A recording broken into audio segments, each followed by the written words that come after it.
So share.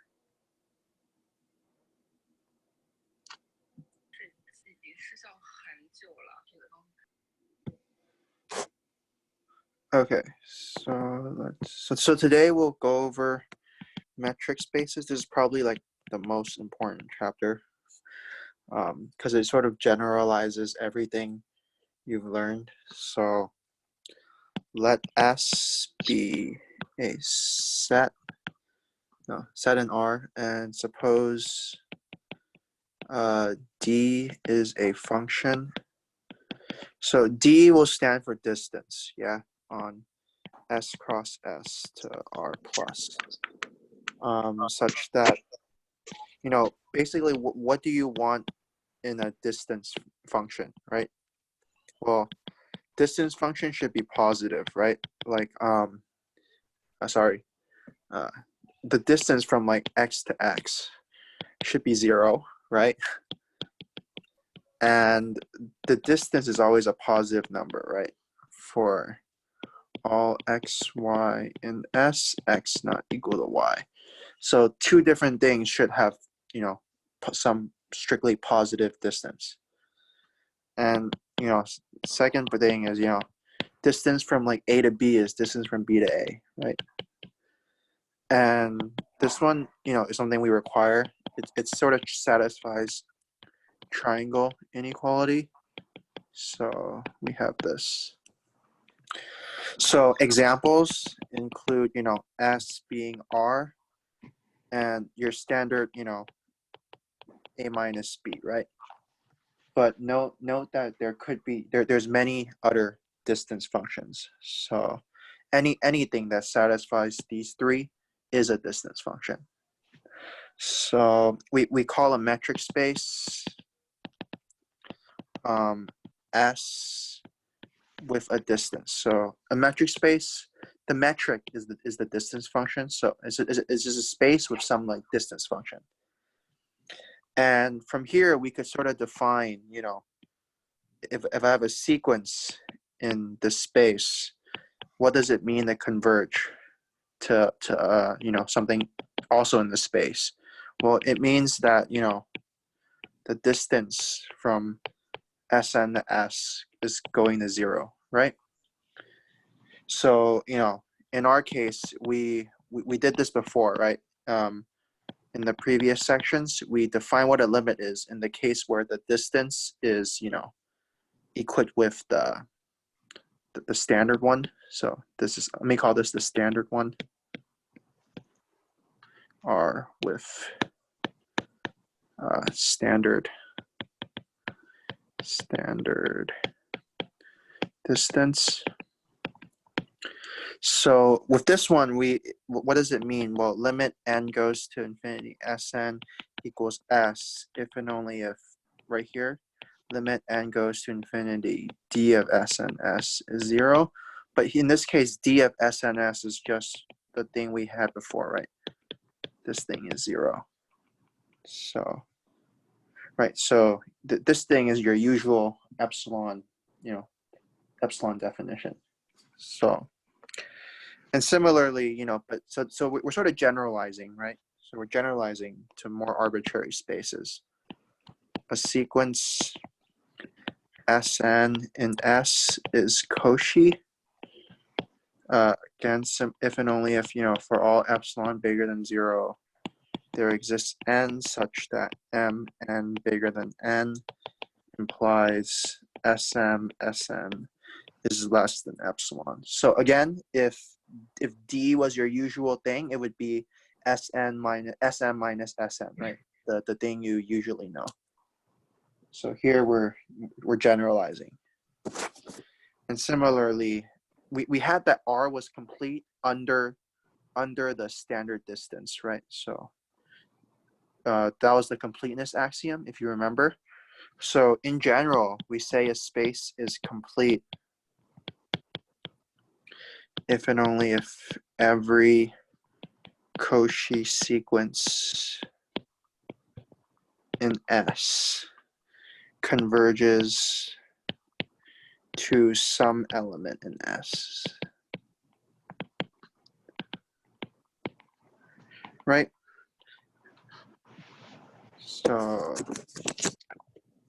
and the converge part depends on the distance, right? So it depends on D. So, okay. So there's some like theorems on like RK. So I'm just gonna skip that. So I'm gonna go to the more important parts. So basically, it's open sets. So have you ever wondered why when if I said example like 1 2, why do we call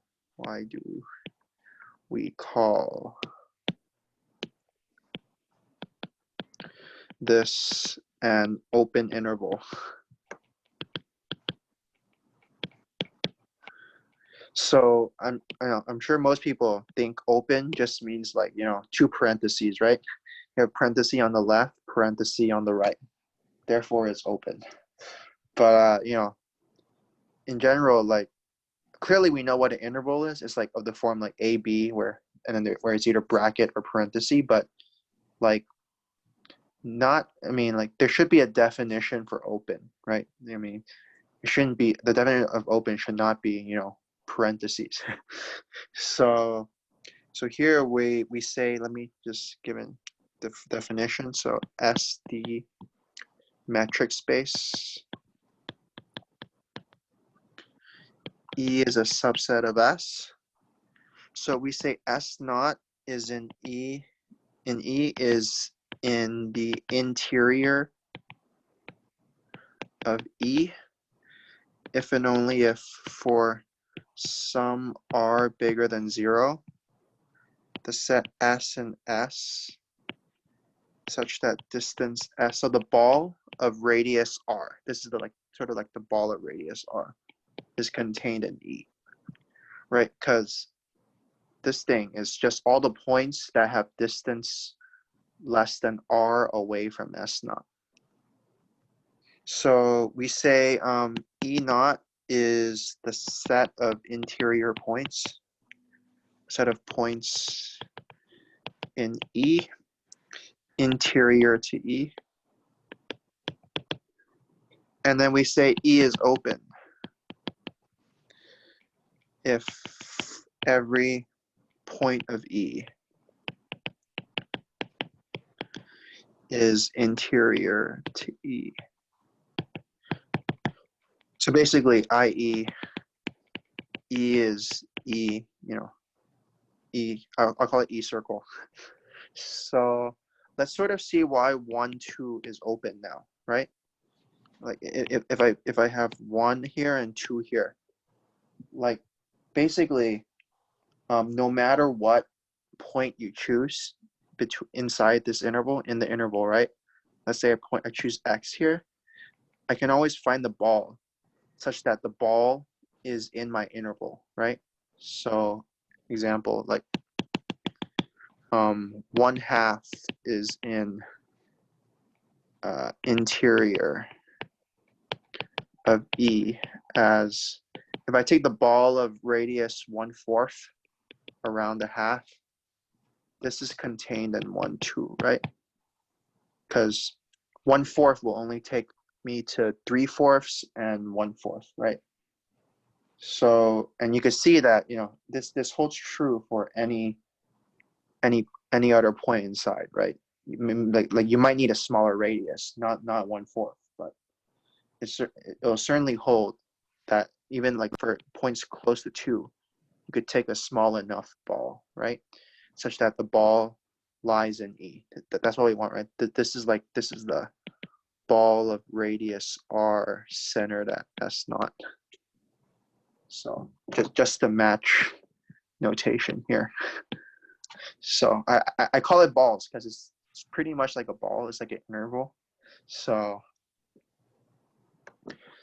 okay. So from here, let's sort of see why we don't call this open, right? Like why is this not open? Like the fast answer is there's a bracket, right? But you can't really do that. You have to go by definition. And the point is, if you pick something in this boundary, right? If I the point is 2 is not in the interior. So no matter what ball you take, pick any radius you want, like radius like 0.0009. I leave the set, right? Leave the set 1, 2. Like, because no matter what ball I take, there's like some point that's bigger than 2, right?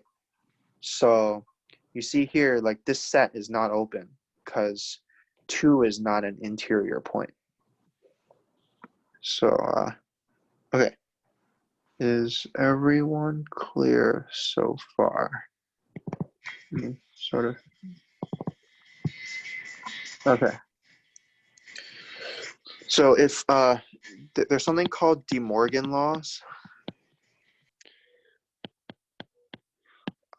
So here we sort of say the union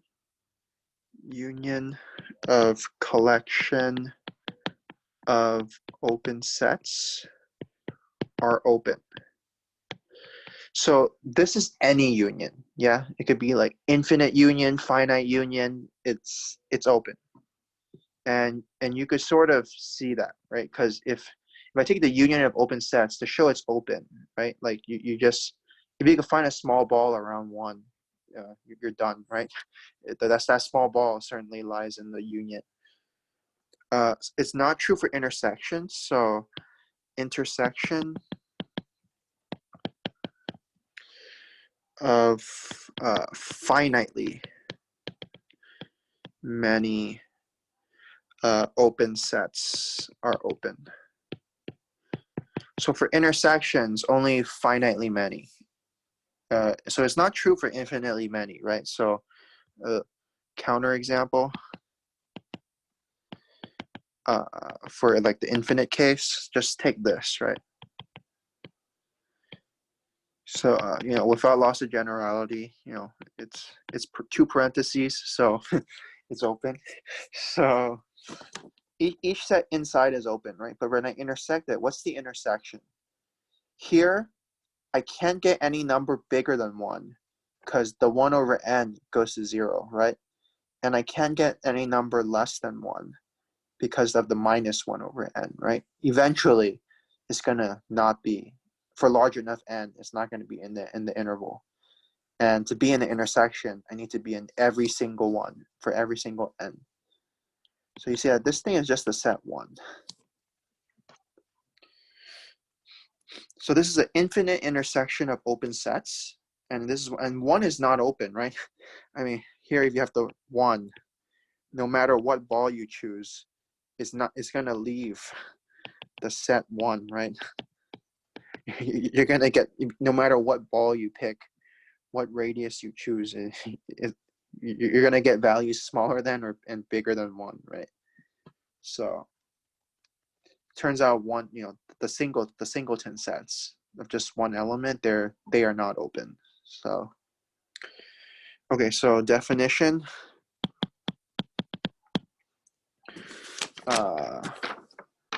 Let me sort of. So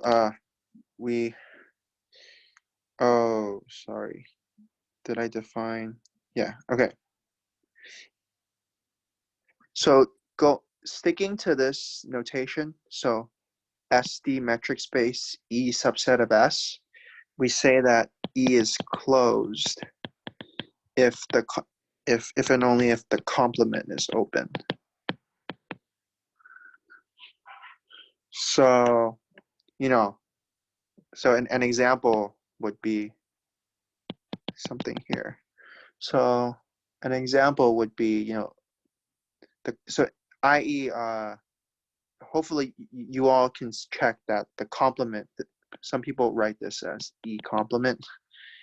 So you could check that, E complement is E. So hopefully, with respect to S.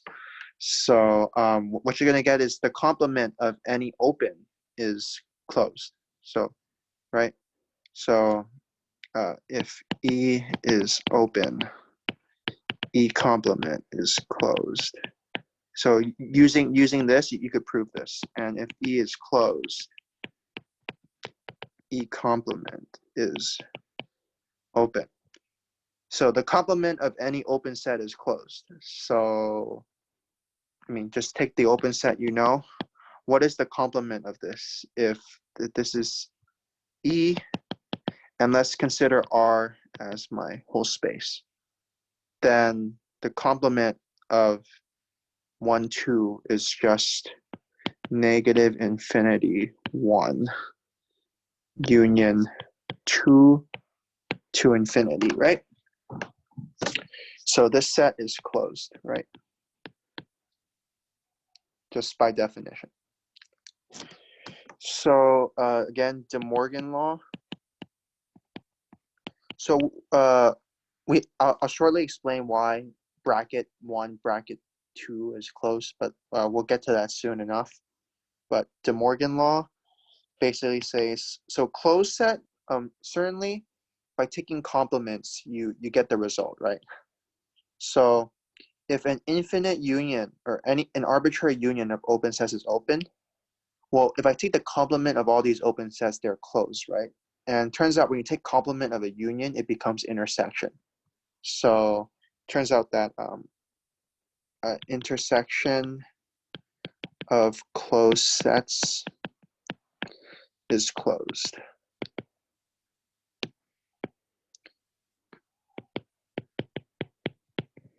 And this is any intersection. It could be infinite. Yeah. So, and similarly, if you have the statement for intersection for finite, well, complement of open is closed, and complement of intersection, it changes to union. So you get that finite union of closed sets are closed. So again, let me do counterexample for infinite. It's the same flavor. So let's do n equals 1 to infinity.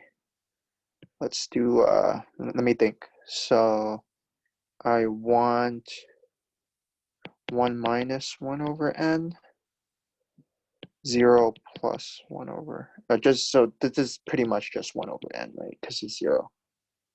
But so, let's just assume 2 brackets is closed, right? We normally think of, 2 closed bracket, two brackets as a closed interval, right? So if you consider this, what is this union?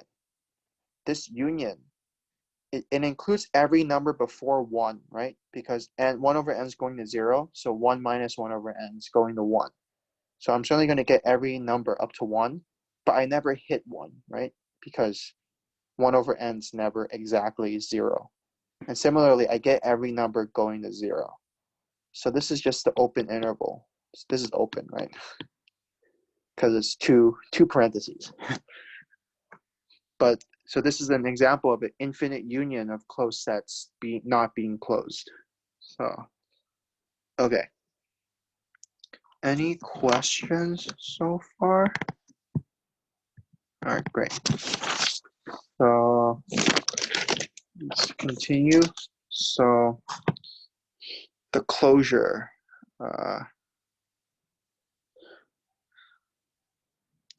Yeah, I don't really like their notation, but okay. So let me just. There's a definition. They define the closure as E minus, and it's the intersection of all closed sets containing E. So given a set E, the closure is take all the closed sets containing E, intersect them. So it's like so you could think of this as called is the closure of E. So since we're intersecting it, right, is the smallest closed set containing E. So the smallest part is clear, right? Because here I'm taking all the closed sets that contain E and I'm intersecting it, right? So so it certainly is a subset of every set that contains E. So, and then we call E minus without the interior is called the boundary. So we'll sort of see why we name things this way. But but let me just say for the main point is like E is closed if and only if it contains the limit of every convergent sequence. So this is what you'll be using most of the time. Every convergent sequence of points in E.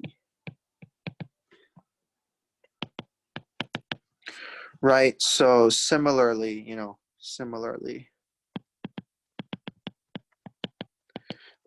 an element is in E if and only if it is, so sorry, E closure, if and only if it is the limit of some sequence of points in E. So in particular, if E is closed, then E closure is just E, right? So, and similarly, if E is open, E interior is just E. So right, so example. So let's consider E as not open, not closed, right? So let's consider 0, 1. So what is the closure?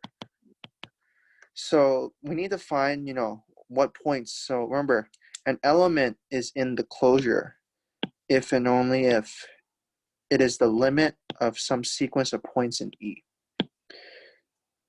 Everything inside E, right, is in the, is in the closure, right? Because you just take the sequence itself, right? So like example, like no, any element in E is in as, for example, 0 is in E closure because it's the limit. It is the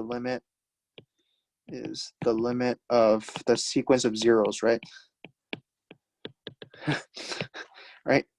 So certainly the closure is bigger than E. Now the problem is 1. So of course we're going to get its bracket 0, comma 1 bracket, but we have a sequence going to 1 that's in E, right? An example would be this. Consider like 1/2. What is a good sequence? Like, yeah, 1 minus 1 over n. There you go. Right? Consider equals Sn. This sequence is in E, right? For any n, like 1/2 is in E, 1 minus 1/4 is in E, 1 minus 1/3 is in E, 1 minus 1/4 is in E, 1 minus 1/5 is in E, and this goes to 1. And basically, to be in the closure, you're the limit of some sequence of points in E. So 1 is also in the closure because it's the limit of this sequence. So this converges to 1. So 1 is in. So you can sort of see the closure of this is exactly what you think, right? It's 0, 1. Nothing,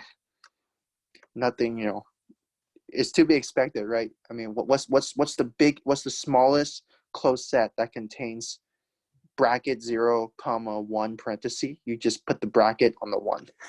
So, but the reasoning is this limit point thing. So an E interior, it's what you think, right? It should be 0, 1. So note E interior is smaller than E, and E closure is bigger than E. So E interior is all the points where I could find the ball around, right? And I could certainly do that for any point between 0 and 1. but I can't do it for 0, right? Because here, right, I have 0, 1, right? I include this point, but no matter what ball, I leave the set, right? I leave the set 0, 1. So 0 is not an interior point because I can't find any ball that lies inside my set, because I'll always get some negative number when I do a ball. So you see the interior is 0, 1. And this is what we mean by the boundary. So E minus without E interior, what is that? E minus is this, right? E interior is this. So what is the boundary? It's 0 union, 0, 1, right? Sorry. I don't know why I wrote it like that, but you can also write, something like this. And it sort of makes sense, right? The boundary of this interval is 0 and 1, right? So you sort of see it makes sense to call this thing, to call it a boundary. It's because, it is sort of the boundary for intervals. So, okay. Any questions so far? So for closure, you want to use this limit definition. It will help a lot. Okay. So now let me sort of continue on. So we have that you can check that, let's say 6 to infinity is open, right? Because no matter what ball I choose, no matter what point you give me, I could find a ball inside. So in particular, the complement is closed, right? So what's the complement? The complement is, so they normally write, I write C for complement because, I think it's natural. Most books do that. I don't know if this book does, but so here the complement is what? It's this, right? It's negative infinity to 6. So that means it's closed, right? By definition, because if a set's open, the complement of the set is closed. So, but you sort of see that, we want this set, like negative 6 to 6 is also closed, right? I mean, you could check that it's closed by either showing the complement's open or just check it has all its limit points, right? So any sequence, the limit lies in the set. So, but these two are sort of different, right? Like this thing has like, it's bounded. This thing is like not, right? So we sort of want to differentiate between these two closed sets. And the difference is this thing is not compact and this thing is compact. So let's sort of go over the definition of compactness. So that'll sort of, put a nice structure into R, right? So we have like open sets, closed sets, and, compact sets. So note that everything I'm doing here is intervals, right? But you see like the definition here for being open, right? Let me go back. This thing here, this is for any set, right? I mean, your set doesn't need to be intervals. I'm just using intervals to make things easy to, to draw, easy to explain. But you can have crazy sets in R that are open. So as long as you could draw a ball around every point, you're and it lies in the set, you're open. So okay. So let SD be a metric space. A family. I'm gonna use U tilde of open sets is an open cover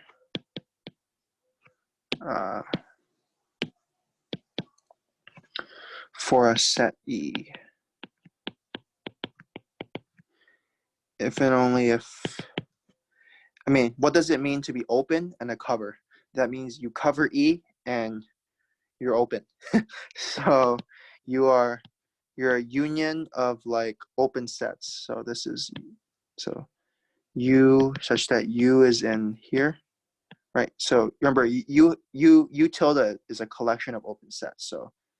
So basically, you know, I'm covered by open sets in this U tilde. And then a subcover of U tilde is just any subfamily of U tilde that covers E. And then similarly, we say a cover is finite. Cover slash subcover is finite if and only if, you know, there are only finitely many sets, right?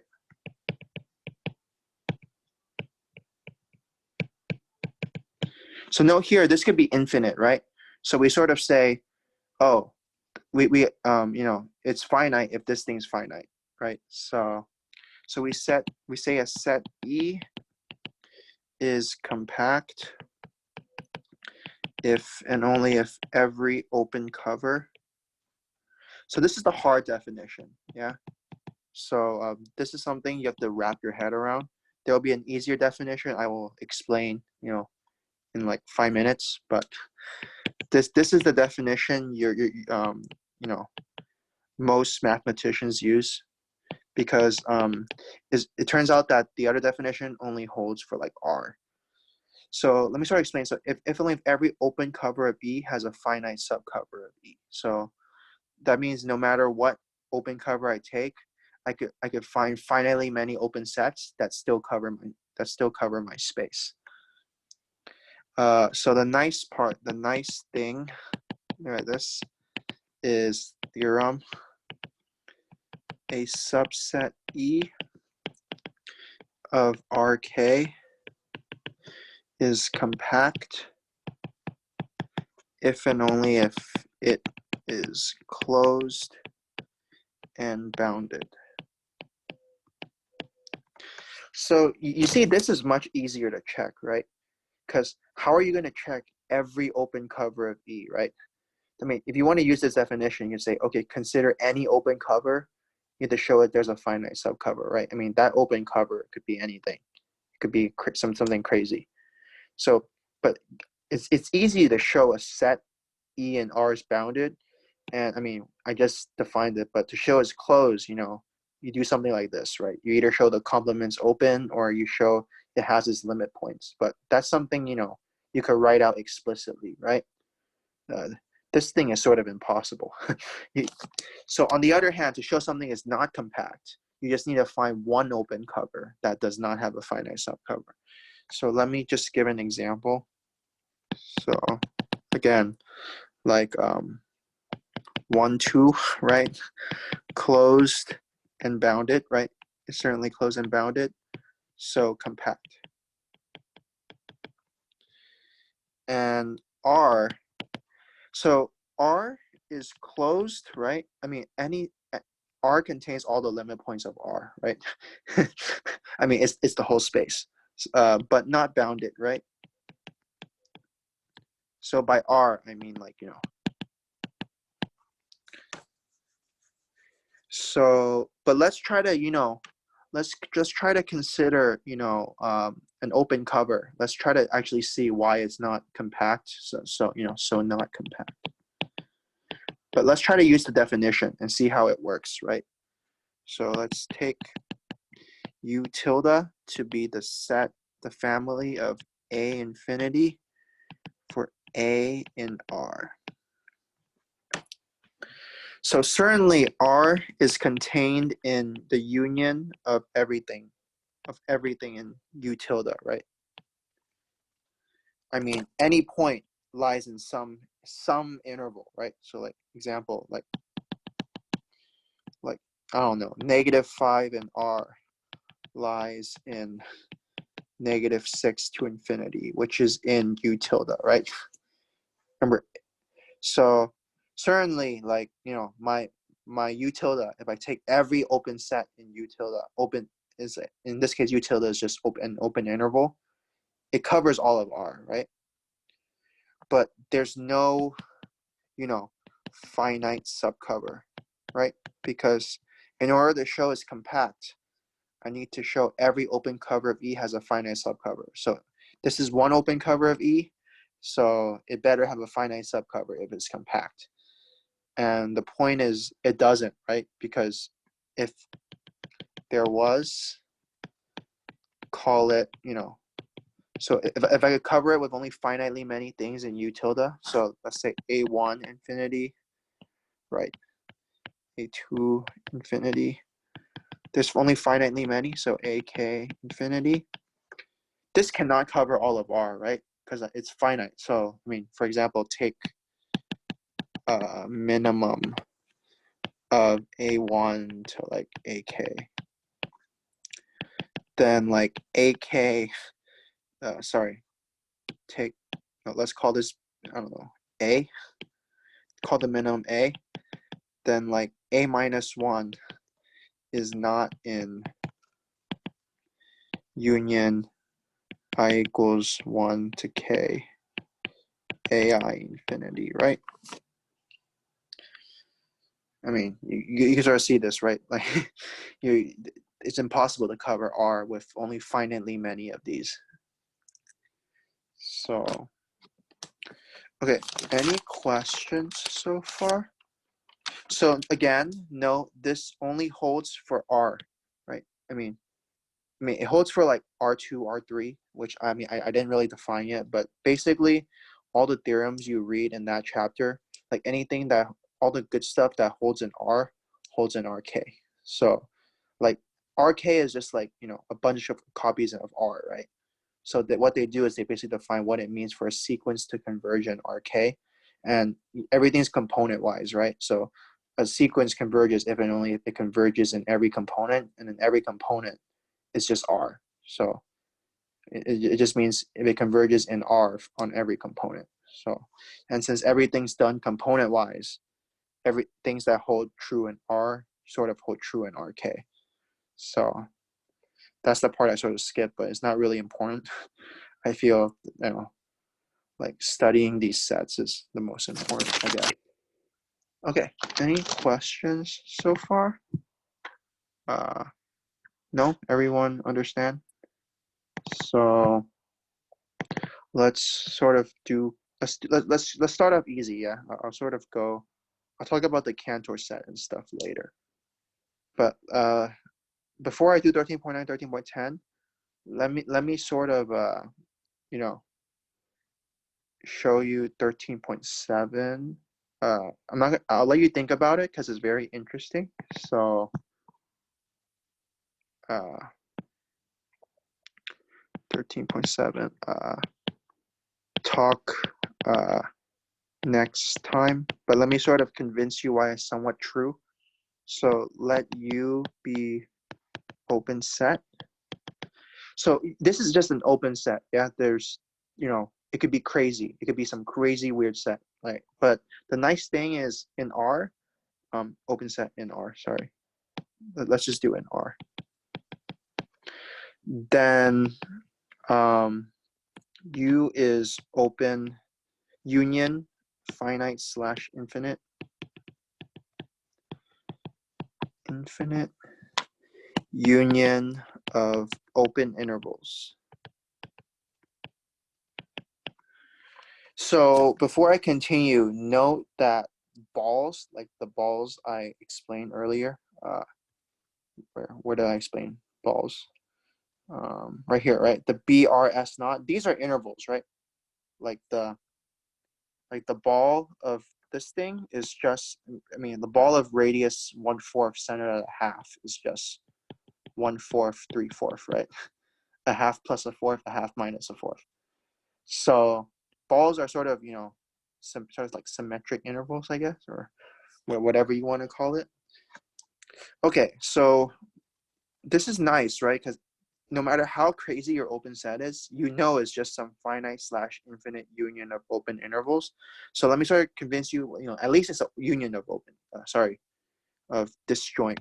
So I'm sort of not going to talk about the disjoint part, but that part requires a bit more argument. So I'll talk about that next time. But so let's let X be in U.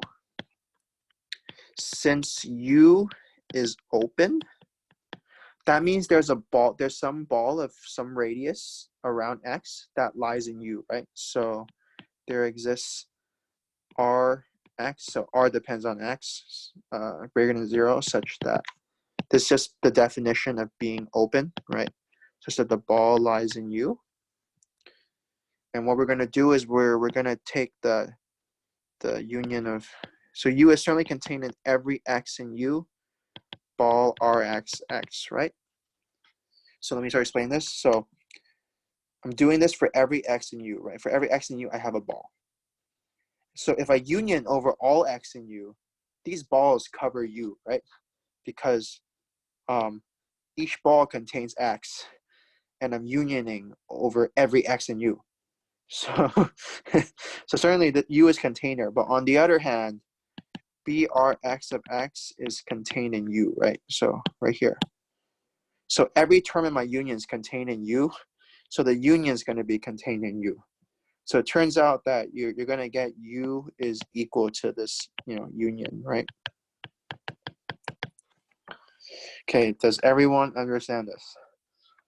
So I'm going to see if there's a chat. So this thing might be a bit more complicated. Okay, good.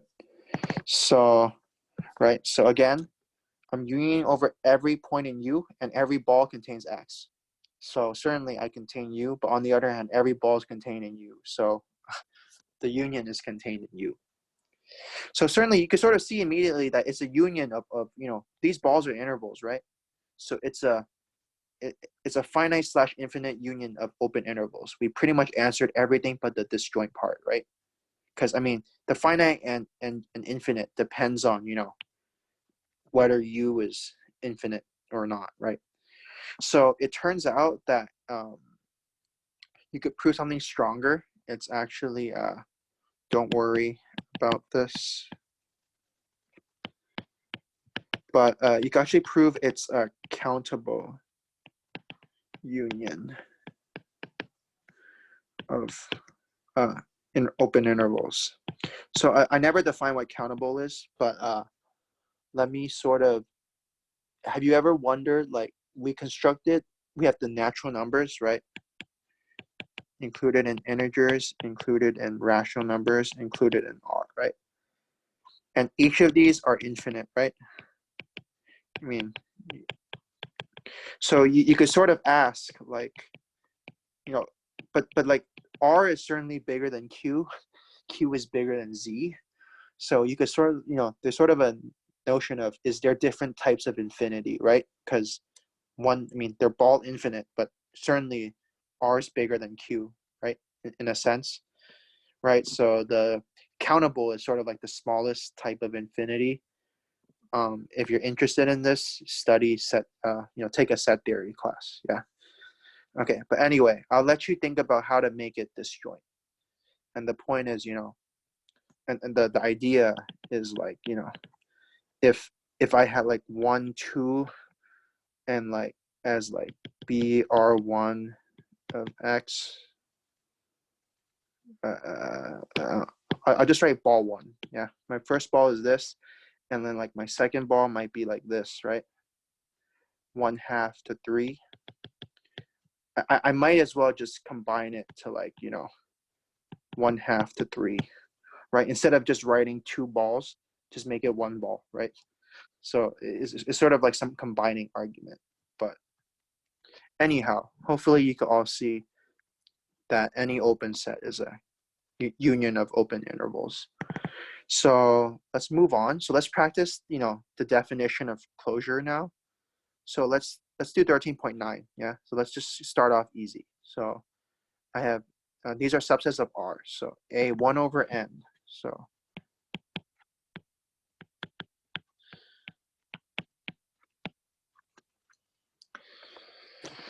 So find the closure.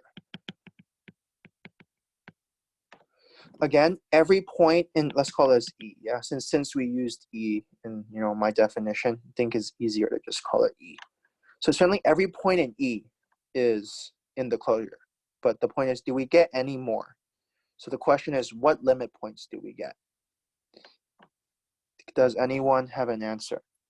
So remember, closure is, you take E and then you include all the possible limits you could find from sequences in E. Any ideas?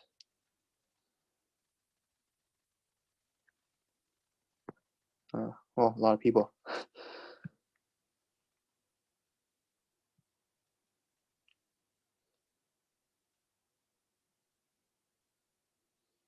Anyone? Is it 0 to 1? No, 0, yeah, 0, but why 1? I mean, Considering... sorry. Did you say 0 and 1 or 0 to 1? Sorry, I didn't hear you properly. So 0 to 1. So my question is, can you find a sequence that gets close to 3/7? Can you do that with just points in E? So I have 1/2, and you can sort of see the answer is no, right? Like 3/7 is probably somewhere between, it's bigger than 1/7, right? Right. But like you if you take the distance from 3/7 to 1, distance 3/7 to like 1/2 to like all the way to 1/6, any ball, any to be a limit, you have to find points getting closer and closer to 3/7, right? And the point is, you sort of don't Right. pass. Yeah. So you sort of see here, the only limit point is 0. Yeah. So E minus is E union 0. Okay, great. Yeah, this is good practice. So let's do B. Q, the set of rational numbers. What's the closure of Q? Equals. By the way, most books, so let me just write, most books use E bar instead of E minus. So you might see that notation, but I like the bar notation better, but let's stick with the books. So what's the closure of Q?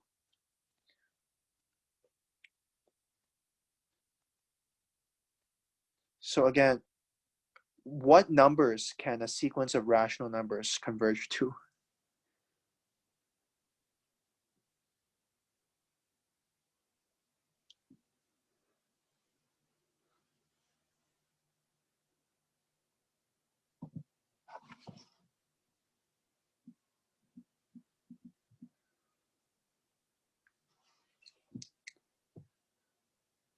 How about put it this way? If I gave you a real number, can you find me a sequence of rationals going to it?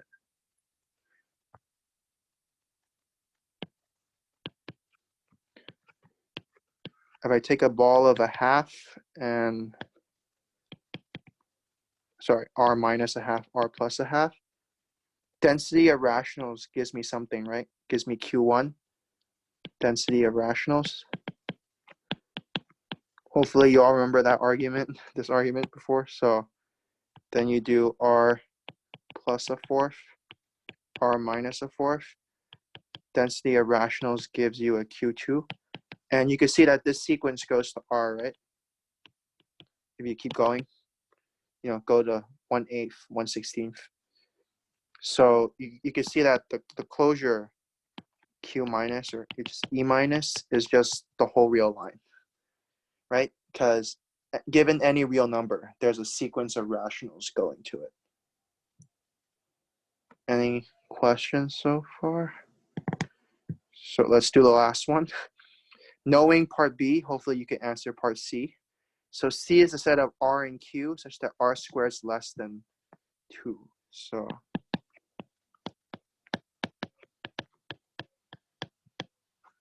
let's call this E. So let me write a better way. So there's a set of R and Q such that negative root 2 less than R less than root 2, right?